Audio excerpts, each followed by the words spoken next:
ዛሬ ዞር ስል አንድ ነገር አስተዋልኩኝ። አንዳንድ ሰዎች ሕይወታችሁ እየኖራችሁት አይደለም። እንደው ራሳችሁን ከመገንባት ይልቅ እውቅና በሌላ ሰዎች ፍለጋ ይመስላል። የምትበሉት ለፎቶ ነው፣ የምትለብሱት ለማያውቃችሁ ሰው። ለመሆኑ ለምን? በሰከንዶች ውስጥ ለሚጠፋ ትኩረት ብላችሁ ይሆን? ዓለም እንደሆነ ማጨብጨብ ይወዳል። እውነተኛ ሕይወታችሁ ግን በውስጥ እየፈራረሰ ነው።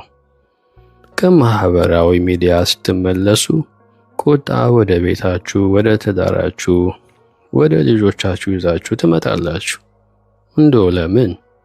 ወገኖቼ፣ ይህ እኮ የኛ ማዕረግ፣ ባህል፣ ወግ አይደለም።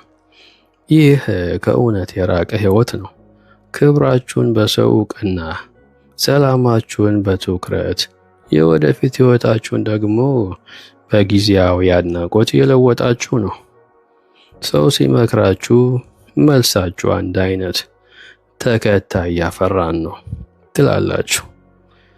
ግን ራሳችሁን እያጣችሁት ነው። ሰዎች እያዩ ነው ብላችሁ ይሆናል። ግን እውነተኛ ሕይወታችሁ ሲናጋ ማንም ሊያድናችሁ አይመጣም። ወዳጆቼ ንቁ፣ የግል ሕይወታችሁን ጠብቁ፣ ክብራችሁን አክብሩ። ካሜራው ሲጠፋ እውነተኛ ነገርን ገንቡ። ምክንያቱም አንድ ቀን ያ ሁሉ ትኩረት ይቆማል፣ ጫጫታው ጸጥ ይላል። ያኔ የሚቀረው በእውነት የገነባችሁት ሕይወት ብቻ ነው። ወይም ደግሞ የእናንተ ያልሆነ ሰዎችን ለማስደመም ስትሉ ያፈረሳችሁት ሕይወት።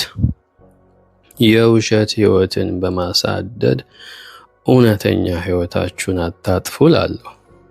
ወገኖቼ፣ ኢትዮጵያውያን ነን። ማዕረግ፣ ወግ፣ ባህል ያለን ጀግኖች ነን። ራሳችን እንሁን።